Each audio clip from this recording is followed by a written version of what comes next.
இன்றைய இதமான காலை தென்றலில் அனைத்து அன்பு உள்ளங்களுக்கும் என் இனிய காலை வணக்கம். இன்று ஒரு குறள், அதிகாரம் 38, ஊழ். குறள் எண் 373. நுண்ணிய நூல் பல கற்பினும் மற்றும் தன் உண்மை அறிவே மிகும்.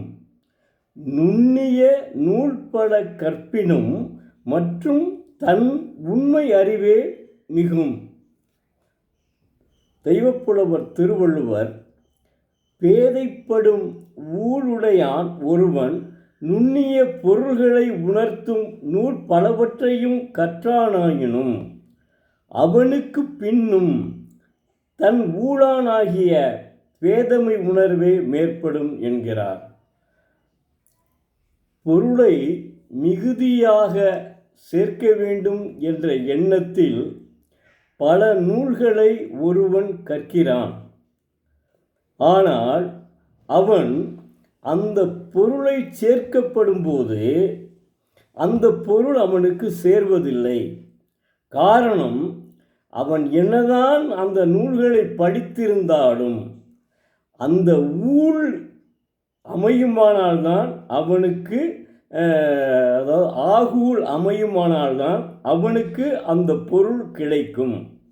இல்லை, அவன் அப்படி செய்யாவிட்டில் அவன் அவனுடைய ஆகூழ் பயன் இல்லாமல் போகூழ் அவனுக்கு அமைந்திருந்தால் அவனுக்கு அந்த பொருள்கள் கிடைக்காது. பொருள்கள் கிடைப்பதற்கு பயன் மிகவும் குறைவு. அதனால்தான் எவ்வளவு நூல்களை கற்று அவற்றை கடைப்பிடித்து பொருள் சேர்க்க முற்பட்டாலும்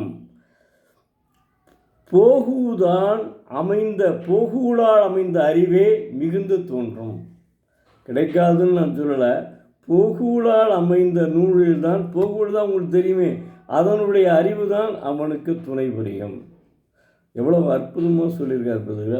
பல நூல்களை அவன் கேட்குறாங்க. அதாவது நீங்கள் பொருள்களை சேர்க்க வேண்டும் என்று பல நூல்களை கற்றறிந்தும் அவன் செயலில் ஈடுபடும் போது, பொருளை சேர்க்கப்படும் போது பொருள் ஈட்டுவதில்லை, கிடைக்குவதில்லை. காரணம், அவனுக்கு ஆகூழ் அமையவில்லை. அதற்கு பதிலாக போகூழ் அமைந்து விட்டது. அந்த போகூழின் அறிவுதான் மிகுந்து காணப்படும். அற்புதமாக சொல்லியிருக்காருங்க.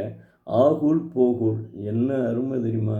மாணவ செல்வங்களே, தயவு செய்து தினமும் ஒரு திருக்குறளை படியுங்கள். அந்த திருக்குறளின்படி உங்களுடைய வாழ்க்கையை அமைத்து கொள்ளுங்கள். நிச்சயம் நீங்கள் வாழ்வில் நல்ல நிலையை அடைவீர்கள். எந்த மாற்றமும் கிடையாது. நன்றி. மீண்டும் நாளை ஒரு குறளுடன் உங்களை சந்திக்கும் எழுத்தாளர் சு. பரமசிவம், மதுரை.